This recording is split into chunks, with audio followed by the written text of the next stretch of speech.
Boa noite. Então, hoje nós vamos falar sobre mapas de colheita, com a finalidade de definir ambientes de produção. Esse é o nosso objetivo. E, para tanto, nós vamos compartilhar algumas telas com vocês. A primeira, bem básica, sobre os mapas de colheita, princípios, né, e fundamentos do mapa de colheita.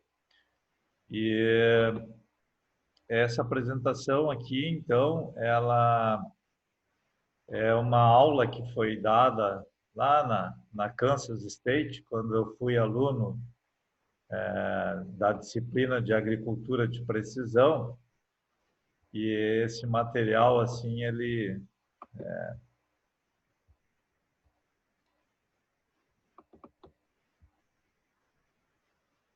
não sei porque aqui meu computador está travando um pouquinho. Eu vou botar os fones aqui para que a gente tenha uma gravação de qualidade superior.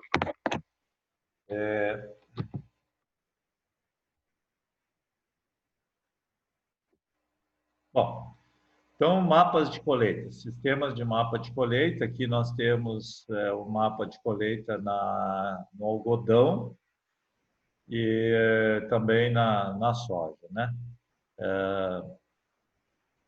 As marcas que serão utilizadas aqui são só com uma finalidade mais ilustrativa do que, desculpe, do que qualquer outra coisa.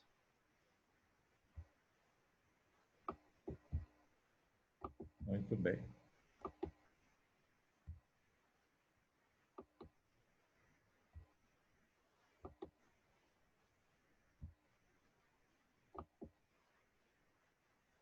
Aí, muito bem. Então, um sistema de mapeamento de produtividade, na verdade, ele se baseia na medição de uma massa que é colhida dentro de uma área conhecida. Então, nós temos que, né, quantificar a massa e os atributos da cultura, como a umidade do grão, por exemplo, e a sua posição. E o operador, eventualmente, ele pode ainda colocar alguns detalhes que ele está observando durante a operação. Então, aqui é um detalhe de uma colheita de uma lavoura de batata, e aqui é os metros em que os pés que essa colhedora está se deslocando, e aqui as produtividades que estão sendo registradas. Então, você tem a linha rosa como a média de produtividade de batata de 446, uma produtividade mínima de 266, uma produtividade máxima de 604. E esse aqui foi lá em 1996. Aqui já é uma produtividade de arroz, de uma lavoura de arroz. E, de novo, você tem produtividades aqui em 6 classes, né? A maior classe, mais de 150, e a menor classe, menor que 90, em amarelo. E aqui você tem o tipo de informação. E, em homenagem ao Ayrton, aqui é o Colorado County, município dos Colorados, né? É o nome da fazenda aí. Mas, então, na verdade, o mapa de colheita hoje é uma realidade para muitas culturas, né? Para grãos, para batata, para algodão, para algumas hortaliças, para tomate, para uva, para forragem, para fruticultura, para amendoim. Quer dizer, se pode fazer aí mapa de colheita para muitas e muitas culturas. O que compõe um sistema de mapeamento, né? Então, a primeira coisa que um sistema de mapeamento precisa ter é um sistema de posicionamento, né? Aí nós precisamos ter um computador de bordo, um data logger, né? Nós precisamos ter um sensor de velocidade, de deslocamento da máquina, um sensor de fluxo de grãos, né, e um monitor aí de colheita. Então, uma das coisas assim, bom, eu falo um pouco de tranquilidade sobre esse assunto, né? Porque, na verdade, no início do projeto Aquários, a GCO era a nossa parceira e ela trouxe toda a tecnologia dos mapas de colheita, né? E no início nós tínhamos muitos problemas com os mapas de colheita, né? Um dos problemas que a gente tinha é que a gente usava um sistema de GPS com erro de posicionamento de 3 metros, acima de 1 metro. E então, quando a gente ia fazer o mapa, na época o professor Giotto, que trabalhava com isso, né, a gente percebia que às vezes a linha onde que estava sendo gerados os pontos de colheita sobrepunha, tinha uma sobreposição com a linha vizinha, e isso era erro de posicionamento, né?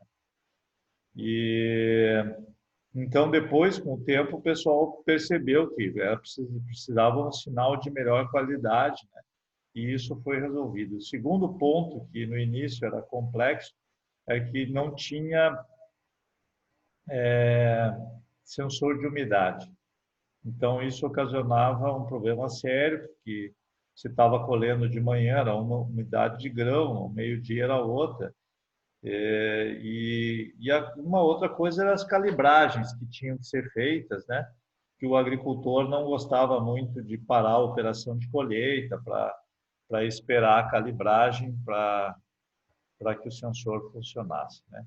Então, aqui nessa apresentação, o pessoal utilizou o sistema da John Deere, né, o Starfy, o GPS aí, né, o sistema da John Deere tem 3 sistemas de posicionamento aí, de acordo com o sistema que você vai pagar, né, de sinal, para ter posicionamento.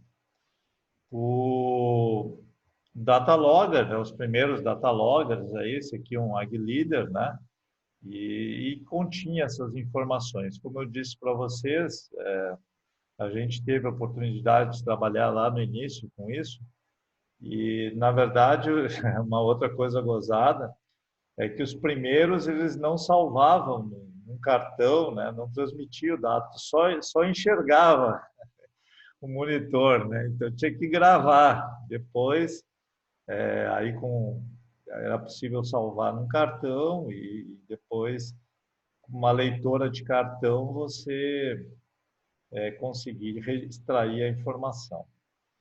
Então, sensor de velocidade, né? O sensor de velocidade ele vai no rodado, né? E é um sensor barato e ele pode ter erro em condições de patinagem, já que ele é um sensor que vai na roda. Se eu estou colhendo arroz lá e começo a patinar, isso pode dar um erro de deslocamento. Tem outros sensores aí que poderiam, né, ser utilizados, mas o custo já fica mais elevado. Então, o GPS indica uma distância, né, de velocidade. O GPS ele seria impreciso para deslocamento muito lento, mas a velocidade da colhedora de 0,05 metros por segundo, assim, estaria bom. Na verdade, hoje nós temos colhedoras que vão um pouco mais rápido, né? Os sensores, então, de fluxo. Sensor de fluxo, nós temos que informar qual é a cultura que está sendo colhida, fazer uma calibragem e determinar a umidade. Então, isso são coisas importantes que tem que ser. Nós temos vários tipos de sensores, né? Sensor de impacto, que na verdade ele é uma placa que recebe o impacto do grão. Sensor de peso, sensor óptico, que é o que a Stara tem, né? Sensores de rádio, esse não conheço. Para algodão, sensor óptico e de peso. E para hortaliças também aqui. Então, esse aqui é o mais comum. Nós temos um sensor de impacto, que está usando da John Deere. Você tem um elevador com os grãos, Esse elevador ele é jogado contra uma placa e essa placa ela recebe o impacto dos grãos e ela consegue transformar isso num dado de produtividade. Algumas coisas que eu me lembro da GCO, eu trabalhei um tempo, pelo menos um ano eu trabalhei como consultor aí da GCO para mapas de colheita, porque era muito inicial, a fase, assim, eram as primeiras máquinas, né? Então, a soja aqui, ela gerava um acúmulo de oleosidade nesse sensor, formava uma camadinha e de tempo em tempo tu tinha que limpar isso, sabe? E para chegar nesse sensor aqui, tu levava um tempão. Então, isso aí é uma coisa importante, né? O sensor é bom que ele fique de fácil acesso, que você não sofra muito para se tiver que fazer uma manutenção. O grão de soja, então, ele é oleoso e tem esse problema. Já o grão de milho não tem esse problema. Bom, aqui um sensor de fluxo, né? Também outro sensor. É um sensor da Ag Leader de fluxo. Então, esse aqui é um feixe de luz. E esse feixe de luz, quando passa o que nós queremos medir, né? Então, interrompe o feixe de luz e você pode calcular o quanto que está passando. E aqui, de novo, é uma situação para algodão. Sensor de umidade, que inicialmente não vinha e, felizmente, depois passou a vir, né? Um sensor importante, porque a gente pode ter uma variação no Rio Grande do Sul, a variação de umidade é muito grande, né? De manhã, à tarde e à noite. E, então, esse sensor aí de umidade ele é importante, né? E aqui nós temos uma colheita de batata, ó. A gente não imagina, né, uma colheita de batata aí fazendo a medição do mapa de colheita. É interessante o solo também, dê uma olhadinha na coloração do solo, né? Esse solo molissol, né?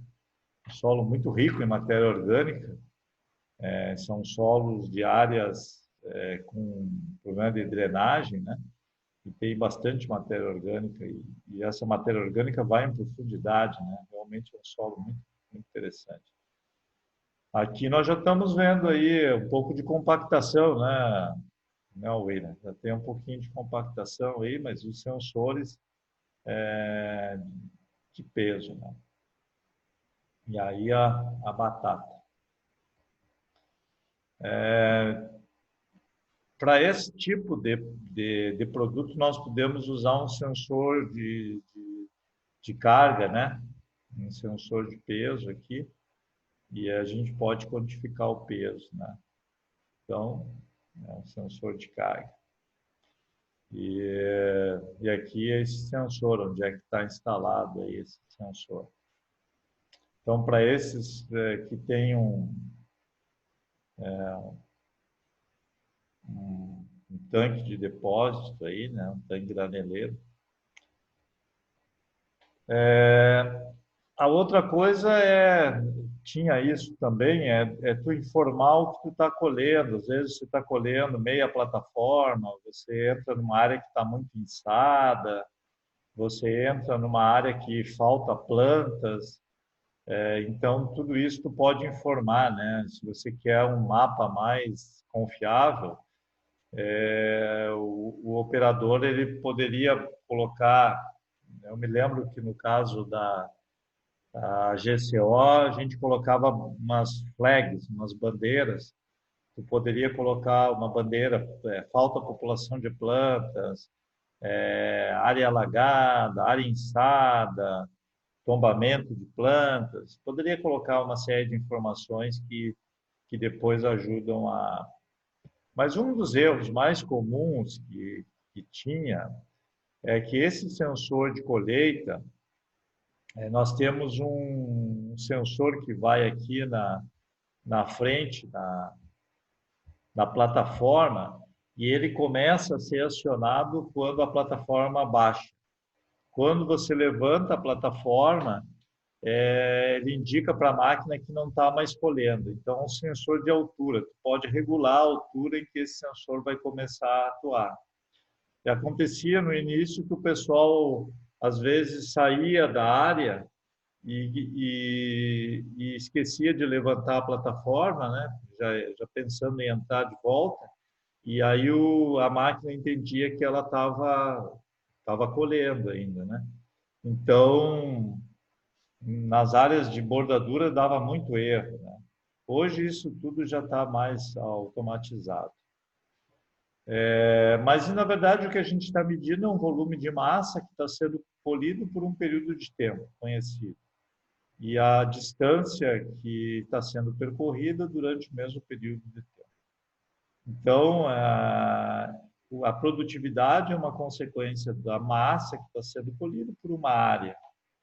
Sempre esse é o cálculo. Então, aqui nós temos o desenho de uma colhedora, a plataforma dela, a área da plataforma que está sendo colhida, aqui meia plataforma, e a distância que está sendo percorrida. Então, a distância que foi medida foi essa distância desse intervalo de tempo, é esse aqui, e com essa informação da distância percorrida pelo peso que foi colhido e pela largura da plataforma, que é o Z, então eu consigo determinar quanto que está sendo colhido.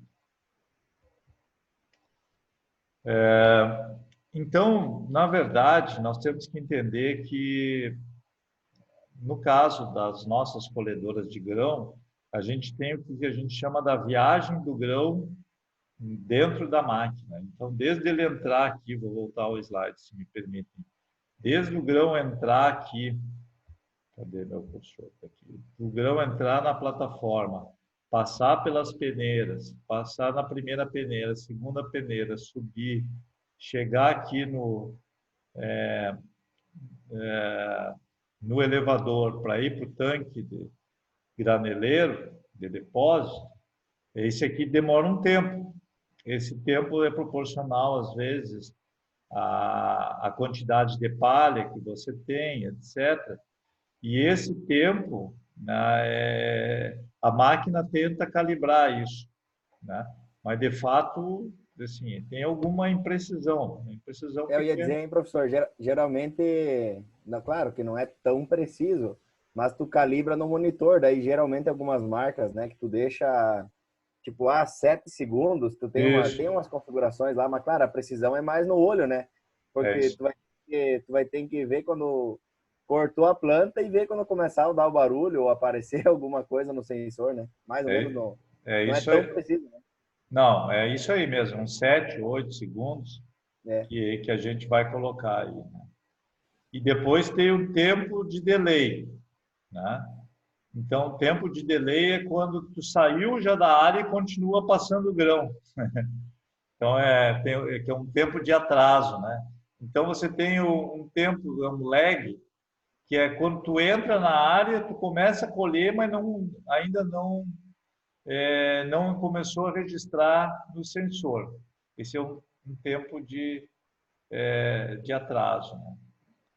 Então, é isso que aqui que está mostrando, né? Quando a gente entra para começar a colher uma área, você tem um aumento gradativo da produção dos grãos que vai passar pelo sensor e até chegar a uma estabilização. E aí, a partir daqui, ele estabiliza. E esse tempo aqui é que é os 7 segundos, 8 segundos, até o fluxo se tornar constante. E quando tu sai da máquina, sai da área também, tu saiu da área e continua passando grão, né? E você tem algumas informações que a gente preenche lá, o nome do campo, área da lagoa, o que está sendo, qual é a unidade, quilos por hectare, a variedade, os flags, esses flags que eu estava dizendo para vocês, são observações que o operador faz a campo, né? Tem que calibrar o sistema. Como é que a gente faz isso, né? Tu colhe uma área adjacente, coloca no caminhão, se tem uma balança na propriedade ou se tem uma sapata no campo, tu informa, olha, esse volume aqui corresponde a 1.500 quilos. Aí o sistema sabe que aquele fluxo ali corresponde a 1.500 quilos. A partir dali, ele se mantém.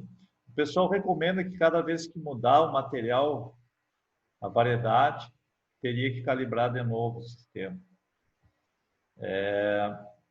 Então, você vai ter que também, às vezes, ver a largura de que tu está colhendo, né? Se é meia plataforma, 3/4 de plataforma cheia. Calibrar o sensor de velocidade, o peso aqui que eu estava falando para vocês, no mínimo ser 1.500 quilos, né? No caso aqui da Case Ag Leader, da John Deere, né? Então, uma das coisas interessantes é que você não precisa passar registrar todas as linhas. Você poderia passar alternado. Então, se você tem uma colhedora só com sensor e a outra não, tu usa aquele sistema que também se faz isso com semeadoras, né? De uma madrinheira. Então, você tem uma colhedora colhendo, fazendo o mapa e outra do lado que não está fazendo. E isso não é problema porque depois tu interpola e sai com o mapa perfeito. Então, tem um trabalho do professor Molin, nós vamos ver que o professor Molin trabalhou muito com mapas de colheita, né?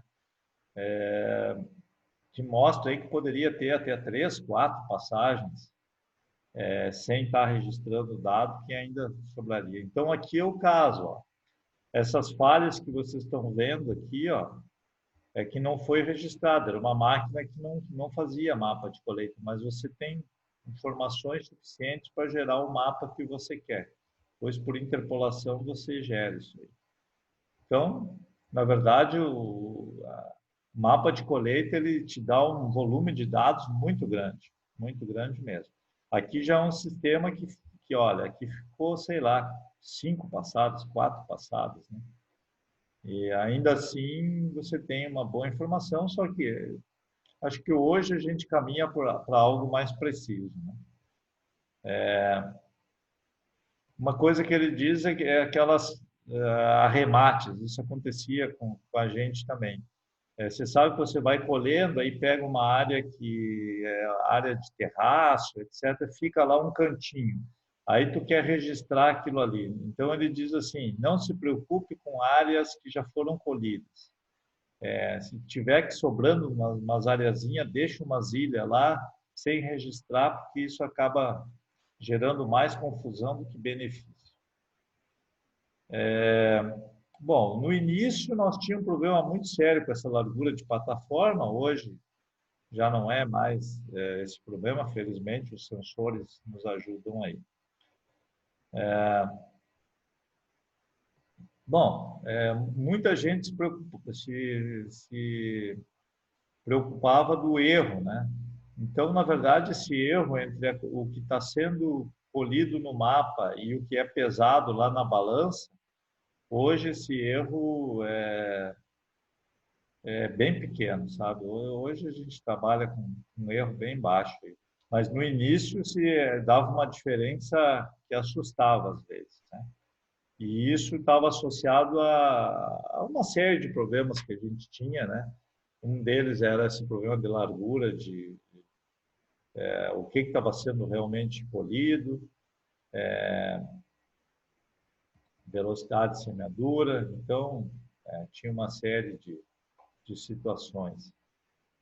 Os produtores, às vezes, se queixavam muito, que eles diziam assim, quando eu estou subindo é um resultado, quando eu venho a descer é outro resultado. Como é que é isso, né? Então, nós tínhamos uma série de problemas, porque você imagina, né? É um elevador, se a máquina está inclinada, ou está a subir, ou está a descer, tudo isso influencia em todos os processos de peneira, de chegar o grão até o local onde vai ser registrado. A criação do mapa de colheita, né?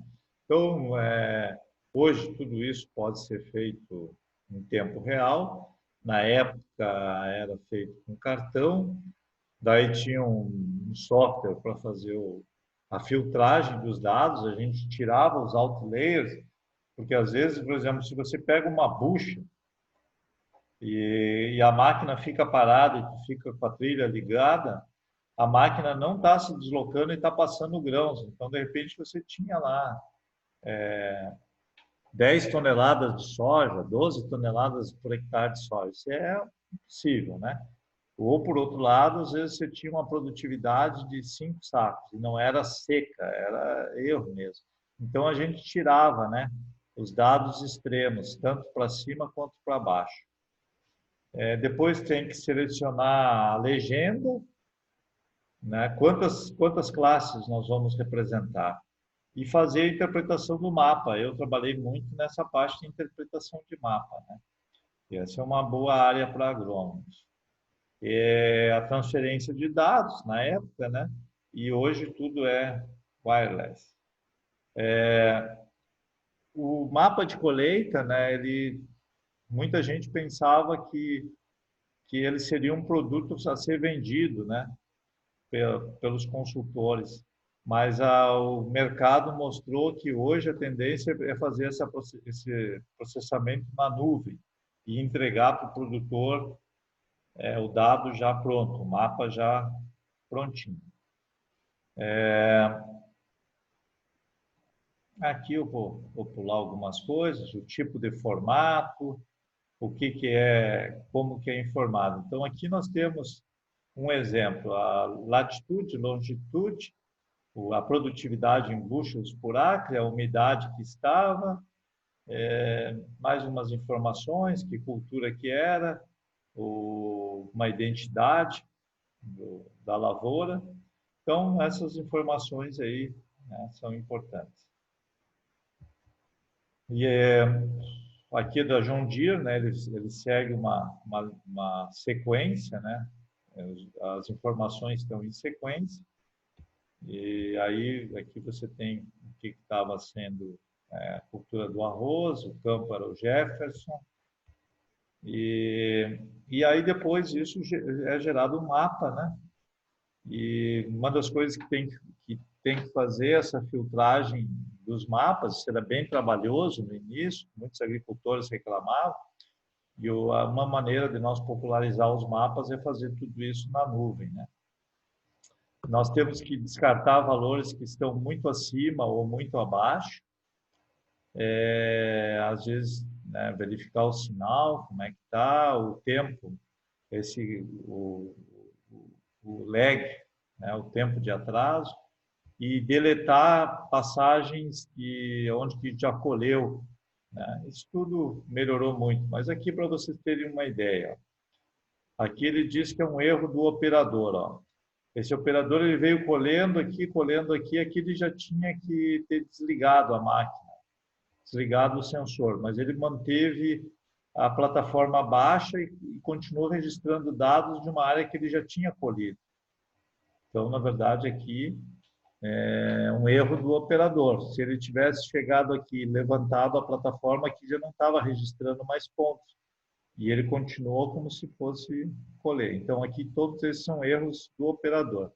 Aqui já é um erro de GPS, de posicionamento. A máquina não ficou louca, ela não saiu colhendo atravessado. Pode acontecer de você querer colher uma sobra de algum cantinho que ficou e ficou registrando pontos. Mas esse aqui é um erro de posicionamento, ó, que eu estava falando para vocês. As linhas não são próximas assim. Esse alinhamento ele devia seguir esse caminho aqui, ó. E na verdade houve um erro de sensor aqui, não registrou dados. Então assim tem muitos probleminhas aí e melhoraram muito. Na verdade o professor Bruno ele disse que nos últimos 7 anos os mapas de colheita melhoraram muito a tal ponto que mapas de colheita com mais de 10 anos, ele descartou, nem analisou. E aqui nós temos alguns erros. Ó. Tudo isso aqui é erro de posicionamento, já áreas que já foram colhidas. estão aqui em vermelho, mas na verdade nada disso aqui é real. Tudo isso aqui é erros, né? Erro de manobra de máquina. Cada vez que a máquina faz manobra aí, a gente tem problemas, né? Então, esses em vermelho aqui seriam erros. E os dados mais confiáveis são esses aqui que a gente está vendo.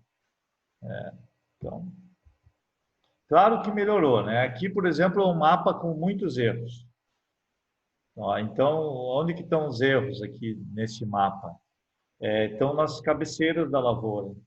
Então, aqui, isso aqui, ó, que acontece é aquele problema de desligar o sensor, de levantar o sensor na altura da plataforma, e o cara esquece de fazer isso, e aí e aqui ele esqueceu com uma frequência grande, né? Praticamente toda a bordadura da área ele esqueceu aí de acionar o sensor, né? Então, tudo isso gera dados ruins, né? E aqui, antes da filtragem, como é que estavam os erros, e depois da filtragem. Então, se vocês olharem aí, aqui o meu sensor, o meu mouse. Aqui você está vendo os erros, e depois da filtragem, você vê que muitos desses erros desapareceram. Outros continuaram, aqui numa zona de baixa mesmo, pode ser sombra, pode ser porco do mato, capincho, pode ser muitos bichos aí, né? Mas esses outros aqui eram erro de colheita mesmo. E você vê que tinha muitos erros aí que estavam... A filtragem ajuda, né? Hoje melhorou muito, né? Os softwares, tudo isso avançou muito. A outra coisa é o número de classes. Então, eles recomendavam que o ótimo seria 4 a 6 classes de produtividade. Então, o limite para definir essas classes, as cores, todas aquelas coisas aqui de agricultura de precisão que a gente trabalha, né? Então, aqui, por exemplo, é um mapa de pontos. Então, cada ponto de colheita aqui tem uma cor. Aqui tem várias classes, 3, 6, 9, 10 classes. Então, uma forma de representação. Outra forma é células, formação de células, como a gente está acostumado a ver mapas de solo, né? E a interpretação dos mapas, né? Então, na verdade, precisa ter... Hein, professor? Pois não. Só uma pergunta para contribuir, na verdade, com a Claro, sua pois não. resposta, eu acho.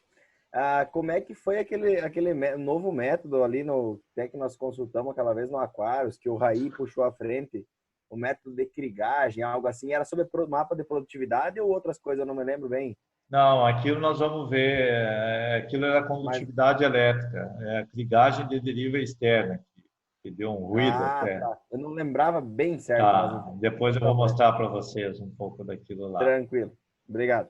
Mas pode usar, a crigagem é uma dos interpoladores, sim. Bom, aqui são diferentes mapas aí que são gerados, né? E os mapas geram muitas questões. E ele tem muitas coisas que são reais e outras que são erros do operador, etc., da própria máquina, né? Então, sempre tem que cuidar um pouco isso, né? A qualidade do mapa é muito importante. São coisas que a gente cuidava, era assim, a semeadura foi tudo feita no mesmo dia. Muitas vezes a gente está com um mapa de colheita e o cara escarificou uma bordadura, ou o cara fez uma adubação diferente, ou por alguma razão tinha umidade na baixada, emergiu mais cedo, a outra emergiu mais tarde, tem problema de inso, tem problema de ataque de gafanhoto aí. Tudo isso, o mapa de colheita, ele é um somatório de tudo que aconteceu durante a safra. E é por isso que ele é complexo, né? Ele integra clima, integra muitas coisas, né?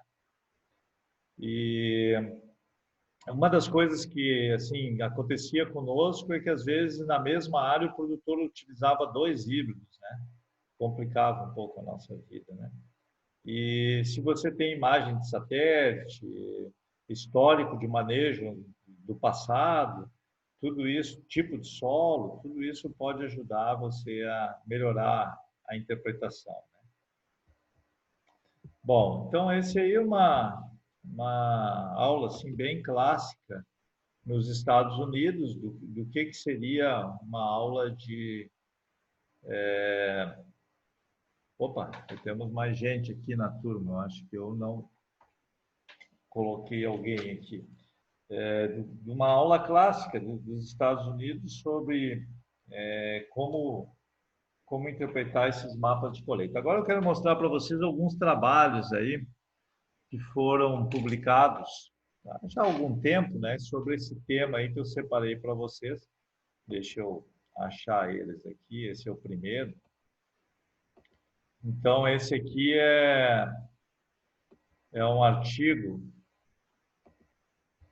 vamos ver aqui, esse artigo do professor Molin, falando sobre interpretação de mapas de produtividade para a agricultura de precisão, né? Então, os primeiros trabalhos aí que foram escritos, né? Um trabalho feito pelas empresas da época, New Holland, a SLC, Homestar, Fundação ABC, e né, um trabalho que foi feito comparando diferentes mapas. E nós vamos ver aqui, então, quais são os sensores que equipam uma máquina, né? Então, alguns nós já estudamos, um sensor de umidade, e aonde está posicionado, monitor de colheita, né?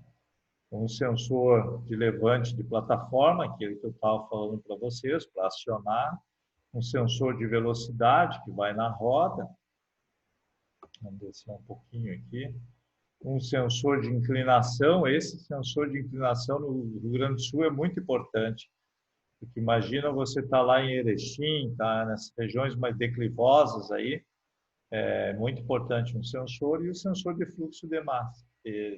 Então, esses são os sensores aí principais. Agora já tem outros, né, de largura de plataforma, enfim. Mas são os sensores básicos para você fazer. E, normalmente, os equipamentos hoje disponíveis e com as configurações usuais se obtém de 500 a 1.300 pontos por hectare. O que significa dizer que cada ponto representa uma área que representa entre 8 a 25 metros quadrados. Então, às vezes, quando a gente programa as parcelas aí, William, a gente já fazia de 40 metros quadrados para não ter um ponto só de colheita, entende? Ter pelo menos dois, e ainda se houvesse um erro, ainda tu teria um escape grande. Então, essa informação ela é preciosa para a gente definir que tamanho de parcela nós vamos ter no campo. Ayrton, se você quer estudar, por exemplo, eu vou estudar a taxa variável de fertilizantes e de população de planta. E aí tu cria um número louco de parcelas lá, virtuais, né? Porque elas são criadas na tua semeadora. Daí tu tem que programar para que a área que vai ser colhida depois seja compatível, tenha um ponto de colheita para cada área. Então, nós optávamos aí no projeto Aquários por 50 metros quadrados, né, de área mínima, né? Isso é sempre importante, essa engenharia aí, para você ter 2, 3 pontos em cada parcela, dado de produtividade. E, claro, né, um sistema de posicionamento muito bom para poder fazer isso. Então, aqui né, um tipo de a largura da plataforma, a produtividade, a coluna da umidade, a produção, a latitude e longitude. É o formato que sai aqui.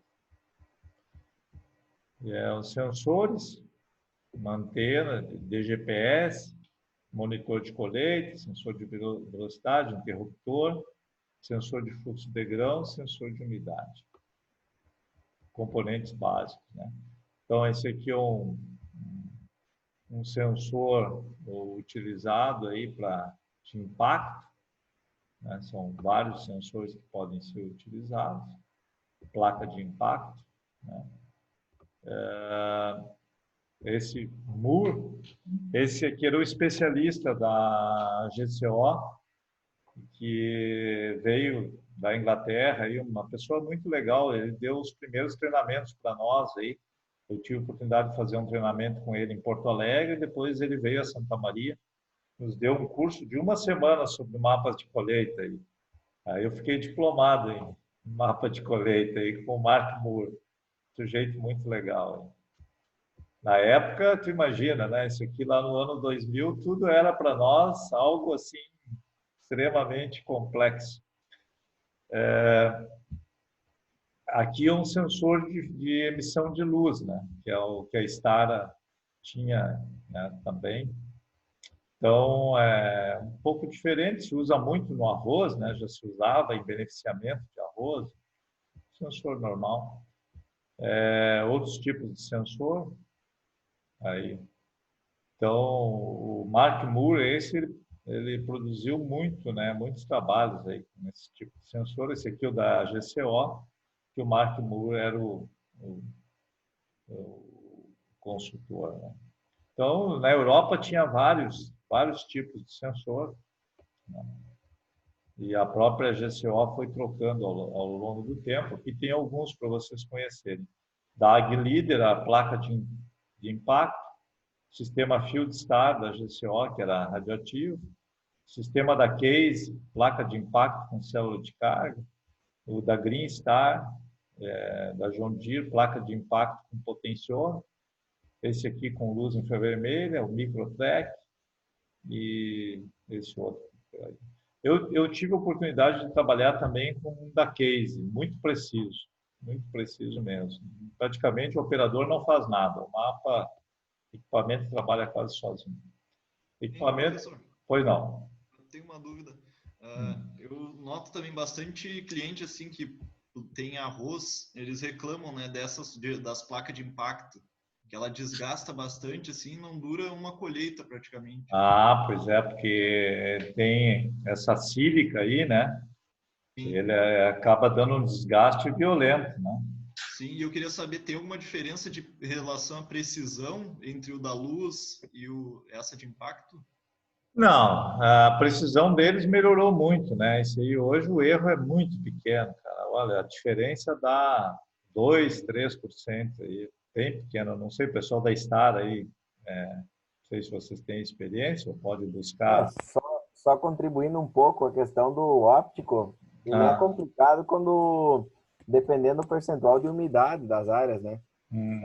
Das áreas não, do grão em si. Dependendo, tu pega uma área um pouco mais suja, se ele tá limpo e seco, perfeito, vai muito bem. Agora, se tem algum pouco de umidade no grão e algum pouco de impureza, aí várias vezes no dia tem que estar limpando as lentes, né? Senão ele mascara, infelizmente, sim. é.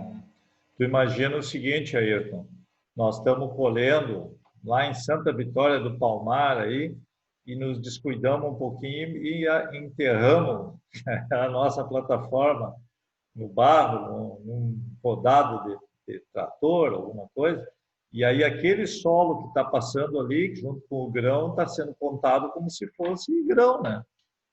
Então, isso que está comentando, né? Todas as impurezas que por acaso passaram aí que não foram descartadas pelas peneiras, depois vão ser computadas como, tanto no de impacto quanto no outro, como É, produto. e nessas plataformas Draper aí, nas máquinas mais novas e nas É, antigas, melhorou bastante, né? Mas quando é mais sim, manual, meio rústico, ali tu dá os operador dá uma cavocada, pega alguma coisa ali e suja bastante o sensor e passa a coisa, né? exatamente. Esses aí são os problemas. Aqui são alguns mapas de colheita, né? Com 3, 5 e 10 intervalos, né? Então, é possível, né? Nós temos muitos dados de colheita, né?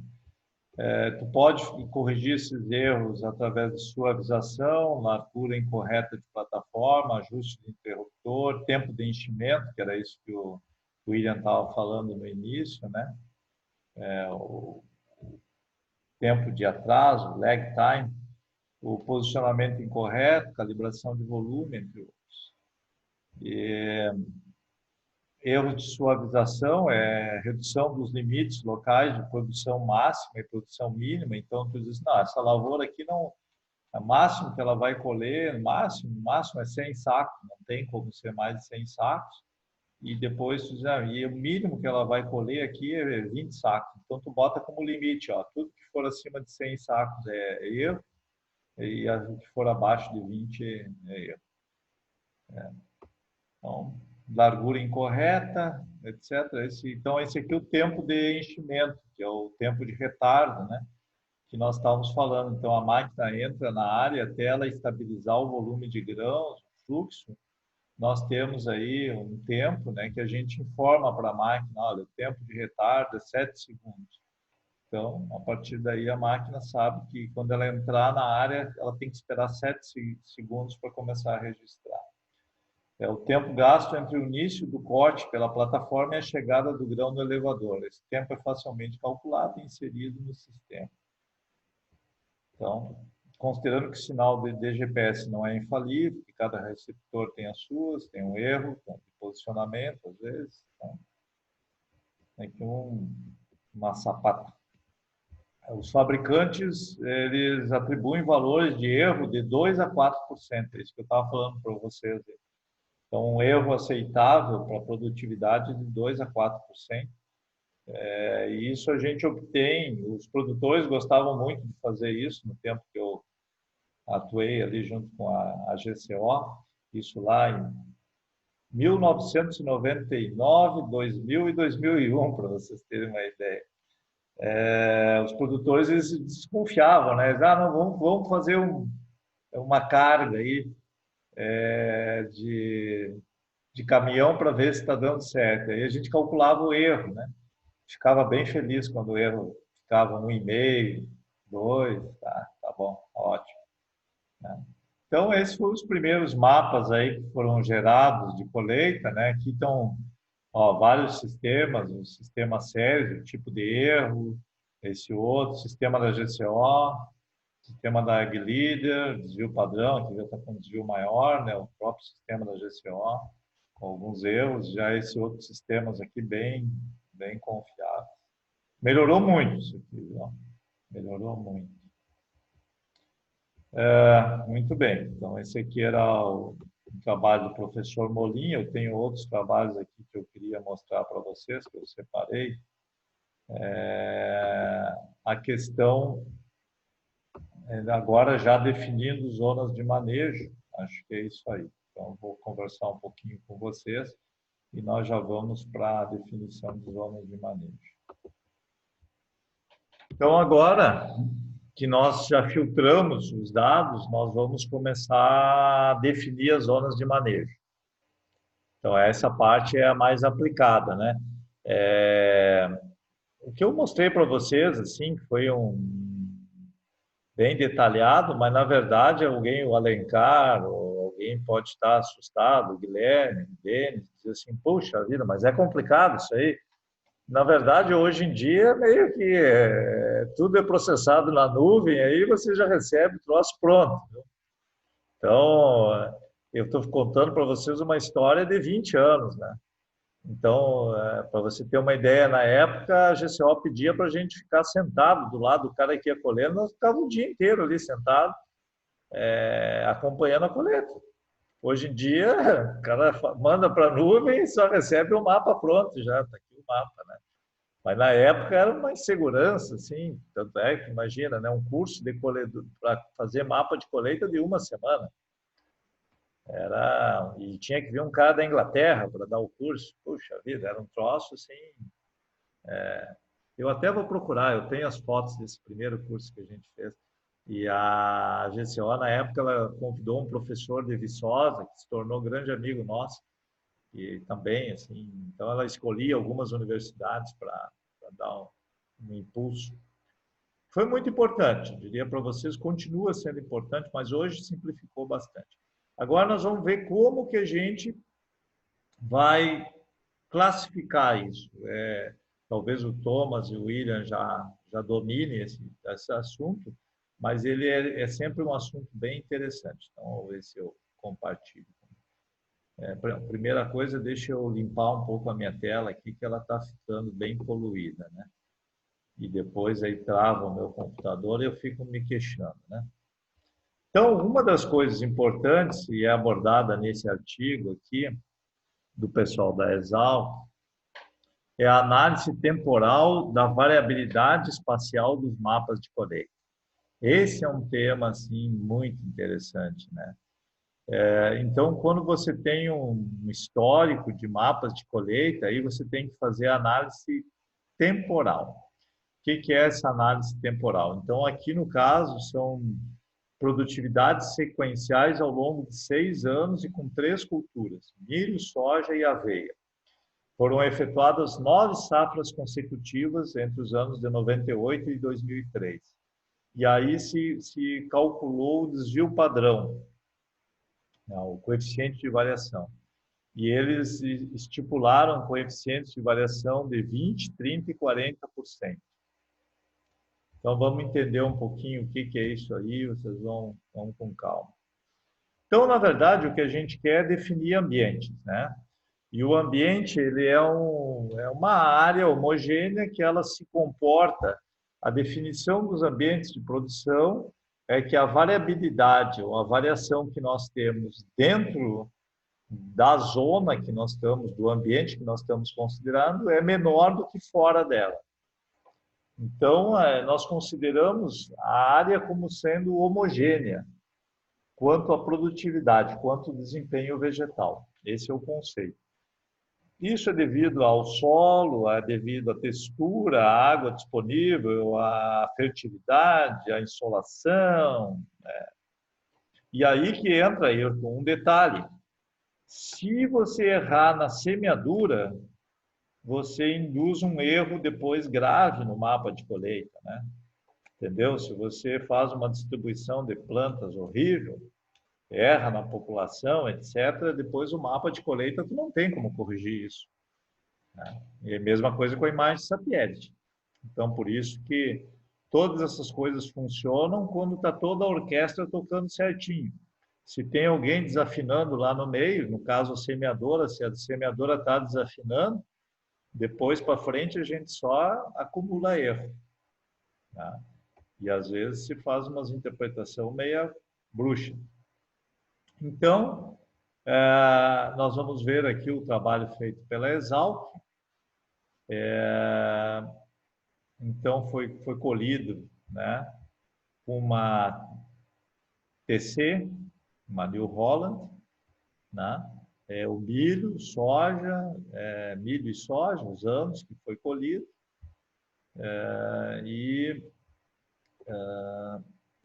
nós vamos ver a classificação. Então, como é que eles fizeram, né? Eles usaram o SS Toolbox, um software, né?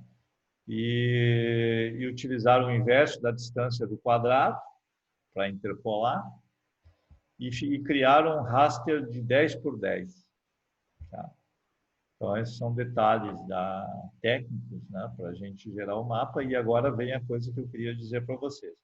Então, a variação que eles optaram, eles estipularam 3 níveis, 20%, 30% e 40%. DCV, coeficiente de variação. Tá? E a partir do valor de cada célula, né, foram classificadas em 3 categorias. Produtividade consistentemente acima da média, produtividade consistentemente abaixo da média e produtividade inconsistente. A classe de produtividade consistente acima da média é formada por células acima de 100%. E os limites de coeficiente de variação 20, 30 e 40. A classe de produtividade consistentemente abaixo é aquela abaixo de 100%. Depois nós vamos ver outras percentagens que a gente pode trabalhar. A gente pode trabalhar com 95, abaixo de 95, de 95 a 105, acima de 105, abaixo de 90, de 90 a 110, acima de 110. Depende muito da área e do que se pretende fazer com essa informação. Então, aqui vocês têm as colheitas que foram realizadas, algumas informações, uma estatística básica aí, né? Mas o que vai nos interessar, já vou mostrar para vocês, é esse CV. Então, aqui estão os mapas de colheita. Você veja que o mapa de milho, por exemplo, com o de soja, do ano seguinte houve uma variação grande. Aqui, por exemplo, era uma zona de alta, aqui já não foi. Aí o milho de novo. A gente considera que o mapa de milho é um dos mais, eu escrevi um artigo sobre isso, é um dos mais reveladores da qualidade do solo. Mapa de aveia, né? O mapa de aveia aqui comportou muito próximo com o de soja, mas foi um pouco dissimilar em relação ao milho. Mapa de soja, mapa de milho, mapa de soja. Esse é o banco de dados que foi usado para fazer. E aqui você tem produtividade acima da média, que seria o amarelo, e produtividade abaixo da média, o azul. Então, dividiu aqui em duas classes.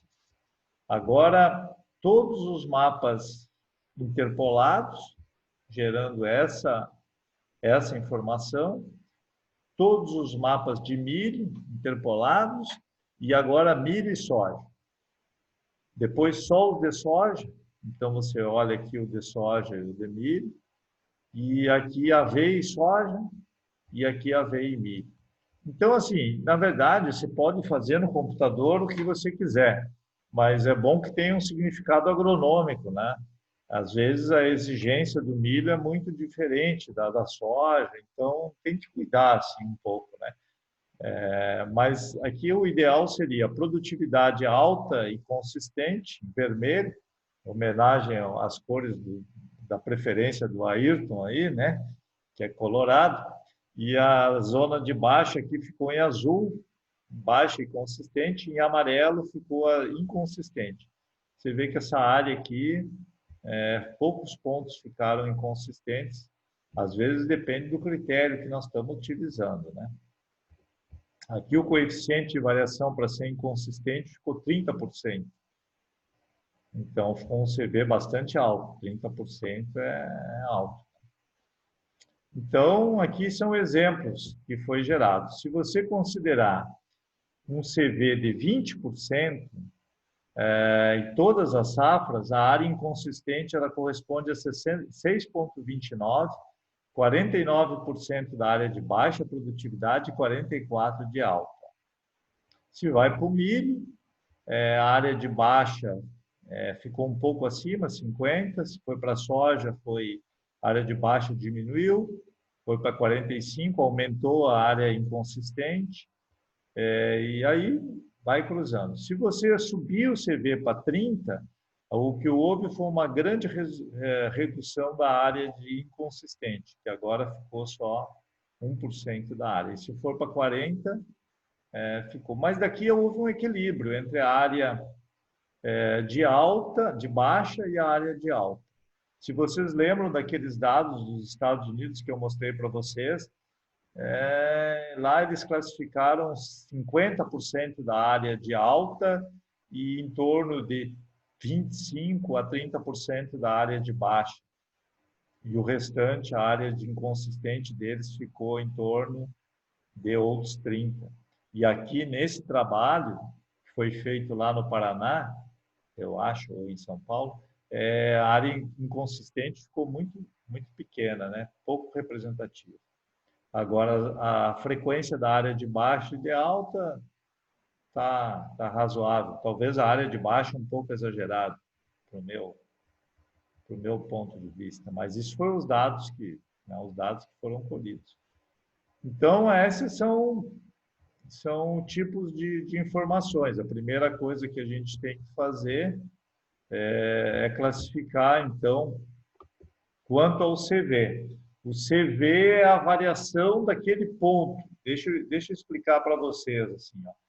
Eu tenho a sala de vocês, onde vocês estão aí. Essa sala de vocês é a área que está sendo monitorada. E aí a pergunta é como que essa área se comporta para soja, depois como que ela se comporta para milho, como que ela se comporta para... Então, o que a gente faz, a gente pega a área mais produtiva naquele ano e classifica como é que está a minha sala, quanto é que ela está produzindo. Então, eu vou chegar assim, ó, a minha sala para soja, ela produziu 95% da produtividade máxima. Para milho, ela produziu 105%. Para soja, de novo, ela produziu 100. Então, eu tendo esse histórico, eu consigo classificar se é uma área consistentemente de alta, consistentemente de baixa, ou se ela fica flutuando. E tem métodos estatísticos para você fazer essa análise. Tem uma série de artigos aí que são especificamente em cima dessa estatística que você pode fazer para interpretar isso. Então, eu tinha uns outros artigos aí com mais robustos de estatística, mas o importante é você estabelecer um critério aí e adotar, né? Nós com o Sant aí, nós trabalhamos um pouco em cima disso, né? Tentando classificar essas áreas aí, né? E testamos vários tipos de classificação. Para nosso caso, o 10%, por exemplo, abaixo de 90, acima de 110, ficou meio, para os mapas que nós tínhamos, ficou muito ampla essas zonas. Nós tivemos que reduzir para 95, 105. Então, basicamente, você tem que explorar um pouco os dados que você tem para poder definir esses ambientes de produção.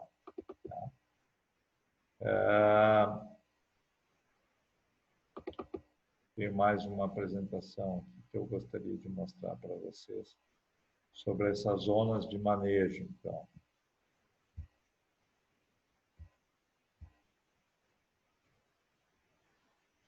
perguntas, comentários, acréscimos aí, que aí nós estamos entrando assim, realmente na parte que é a mais aplicada, né? Muitas empresas hoje, elas fazem isso, mas elas não revelam como é que elas fazem. Cada empresa tem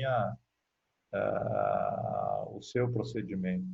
Então, esse aqui era esse trabalho que eu queria mostrar para vocês. Agora, um trabalho que usa mais uma estatística mais pesada. Eu vou mostrar para vocês esse outro trabalho aqui, que eu disse para vocês que ele usa uma estatística um pouco mais sofisticada. Então, esse trabalho aqui foi feito pela Universidade Estadual do Oeste do Paraná, já faz algum tempo, né? Então, eles fizeram também uma série de análises que eu vou mostrar para vocês aqui, buscando entender. Ó, tem uma estatística pesada aí, e aqui eles já usaram um pouco diferente. Ó. Eles usaram a variável padronizada, eles pegaram o percentil e o CV que eles trabalhavam, em vez de ser 20, 30 e 40, eles trabalharam com CV menor que 10, considerando que era um CV baixo, um CV de 10 a 30 como um CV médio e um CV maior que 30 como um CV alto, entre uma safra e outra, né? E aí eles calcularam, então, o que seriam as classes de manejo, né? Classe 1, 2, 3, 4, que seria, por exemplo, produtividade baixa e CV baixo, que é o que nos interessa. Uma produtividade alta com CV baixo. Então, essas coisas que uma produtividade média com CV baixo. Então, ela é consistentemente baixa, consistentemente alta. Aí eles estudaram uma estatística toda aí para descrever isso. E eu vou mostrar os mapas, então, para vocês aqui. Ó. Aqui nós temos mapas padronizados, né? Então, essa aqui é a zona de alta, a zona de média e a zona de baixa. Né? Aqui nós temos zona de alta, média e baixa. Então, e aí você vai ter o coeficiente de variação, né, influenciando nisso. Então, aqui temos o coeficiente de variação, né, influenciando o delineamento dessas zonas. Mas o que eu queria mostrar para vocês é que assim, tem uma influência nisso, né? O coeficiente de variação sempre tem que ser considerado. Então, aqui nós temos zona de alta com coeficiente de variação médio, é o número 8, seria essa zona aqui. Zona de média com coeficiente alto, essa zona 6, essa franja aqui. Então, fica complicado. É aí que vem a decisão, Ayrton. Tu vai fazer o que nessa zona de média? Tu vai usar uma população média, mas uma hora ela é de alta produtividade, outra hora ela é de baixa, porque o CV dela é alto, quer dizer que ela é instável temporalmente, né?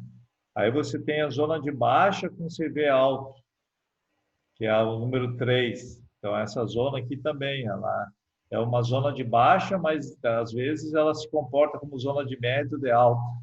Então, fica difícil você tomar uma decisão. E aí que o Bruno, lá da Universidade de Michigan, o que ele optou por fazer? Ele simplesmente dividiu a área em zona de alta consistente, zona de baixa consistente e a zona de média com CV alto. Ele simplesmente, ó, não dá para tomar decisão nenhuma sobre essa área aí, vamos deixar ela fora da decisão de que população de planta utilizar. Então, aqui você tem essa classificação. O fato é que é mais fácil nós trabalhar sempre com CV baixo. Quando se você tem uma área que ela flutua muito, ela complica a nossa prescrição, porque nós não queremos definir as zonas por definir as zonas. Hoje nós queremos definir as zonas para tomar atitudes. Que atitudes nós vamos tomar?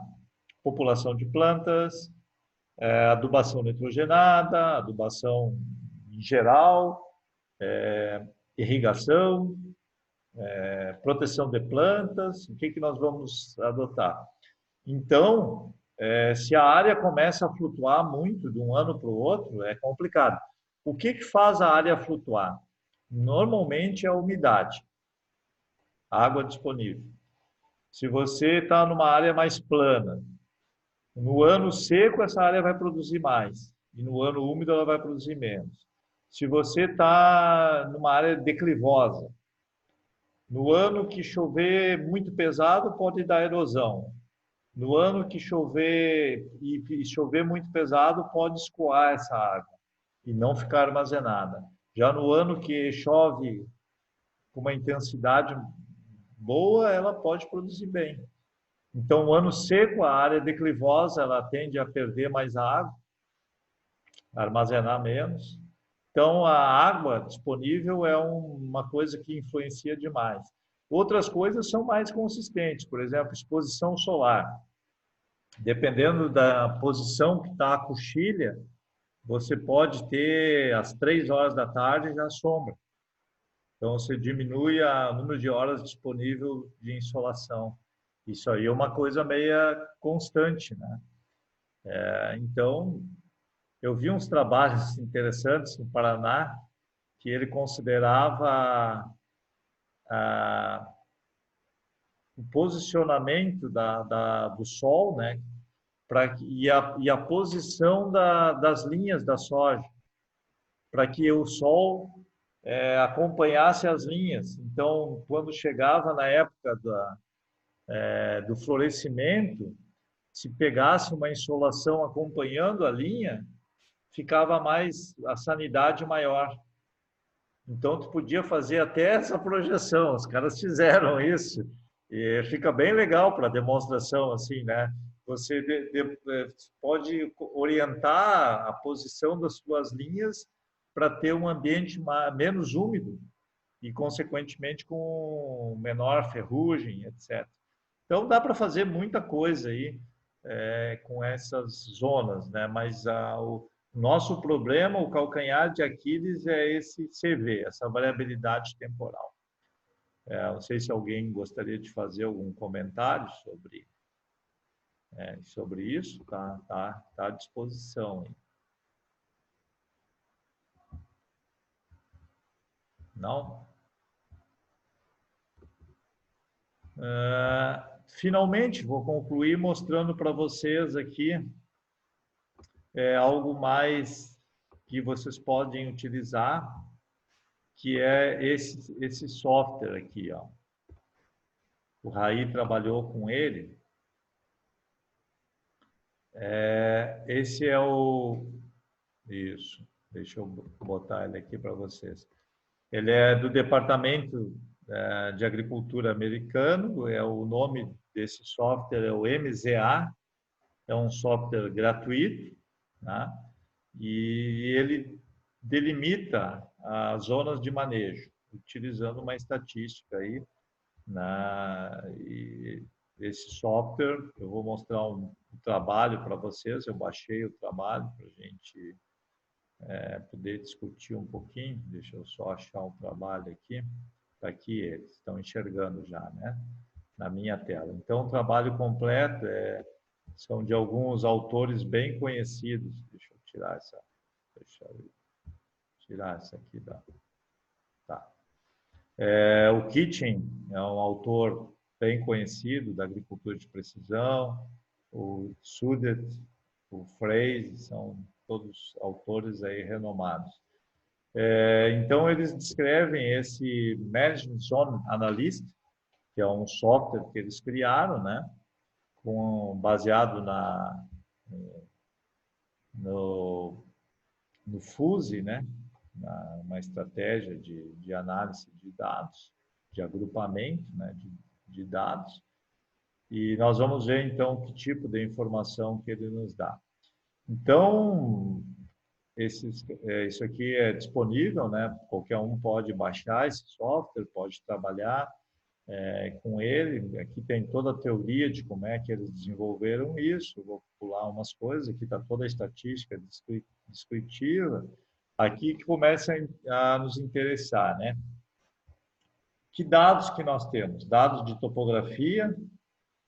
Esses dados podem sair do pulverizador, pode sair da própria semeadora, né?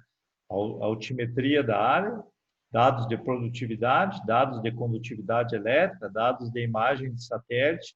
Eu posso utilizar, esse é o meu banco de dados da área, e aí eu vou jogar dentro do programa, e o programa vai me gerar as zonas de manejo, certo? Então, aqui tem toda a estatística descritiva, agora vai formar os clusters. Tá? Nós vamos ver uns exemplos aqui, logo a seguir. Então, aqui, ó, neste cluster aqui, nós temos essa área, a elevação da área. Essa informação, né, a gente obtém das máquinas que operam nesta área. O dado de condutividade elétrica, que ele é muito importante para nós, e um mapa de declividade. Então, aqui eu tenho a altimetria e a declividade da área. Então, essas são informações básicas. Aí, a partir daquilo ali, eu vou começar a fazer a entrada dos meus dados, né? Então, o MZA, ele começa a agrupar as informações. Então, aqui ele agrupou o primeiro mapa aqui, que era o de elevação, da altitude, o segundo mapa, que era da condutividade elétrica e da declividade. Então, ele fez clusters, criou dois clusters da altitude, 4 clusters de condutividade elétrica e 6 classes de declividade. Então, começou a classificar a nossa área.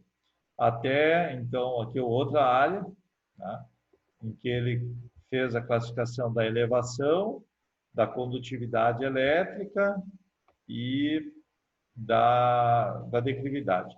E aqui ele já está definindo as zonas de manejo, né, pelo cluster. Então, isso aqui é a área 2. E a informação que ele sai é o número de zonas, né? Então, esse número de zonas aí que é importante a gente definir. Nós vamos trabalhar com 4 zonas. Então, essas 4 zonas. Não adianta trabalhar com 8 zonas que não ganha muita precisão. Depende do objetivo. Se for população de planta, até que pode ter sentido. Já nesse outro aqui, você trabalharia também com 4 zonas, né? E aí, está aqui toda a descrição. E o bom desse software, agora voltando para ele aqui,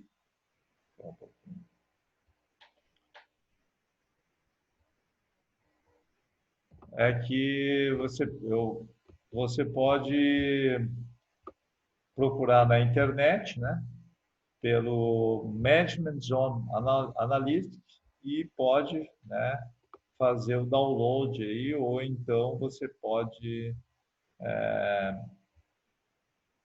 colocar os teus dados e gerar informação. Então, nós, na área da Lagoa, aí, o Raí fez para nós, com esse MZA, aí, é um software internacionalmente aceito. E eu diria para vocês, hoje, tudo isso virou na nuvem, né? Eu estou mostrando para vocês um pouco do procedimento por trás disso. Hoje, por exemplo, tu pega um Field View, já te entrega isso. Tu pega o AT Farmer, já te entrega isso. Tu pega o sistema Granular, já te entrega isso. Amanhã ou depois a Stara já vai te entregar isso. A GDM vai te entregar isso. Então, na verdade, cada empresa ela tem interesse em ela mesma ter um sistema independente. Aí depois cada um, o sistema Field View, um sistema muito usado nos Estados Unidos, sistema que está bem calibrado. O AT Farm, eu estou bem impressionado com o AT Farm, está parecendo assim que está funcionando muito bem. O Granular, eu tenho uma expectativa muito boa. E aí, se você está satisfeito com isso, né, aí é campo. O ideal é ser bem... a gente não ficar... Uma das coisas que me preocupa na agricultura de precisão, às vezes você fica trancado, patinando numa etapa intermediária e tu não chega lá na ponta, né? Eu usar a expressão aí do nosso presidente aí. Não chega na ponta lá. O que tem que acontecer é o cara tomar a decisão lá na hora, né? Diz, olha, que população de soja que eu vou usar aqui? Aqui eu vou usar um material ofensivo ou um defensivo? Aqui eu vou botar mais ou menos nitrogênio. É essa a decisão que nós queremos. Aí o cara fica, não, mas eu estou aqui calculando o coeficiente de variação, etc., e não consigo chegar na informação. Então, hoje, na verdade, esses sistemas que ocorrem na nuvem, eles simplificam para o agricultor a tomar a decisão. Mas eu queria assim, mostrar para vocês um pouco das inquietudes que ocorrem aí na hora de definir essas zonas de manejo, e que é bom que várias empresas estão dedicadas a oferecer essa informação para o produtor.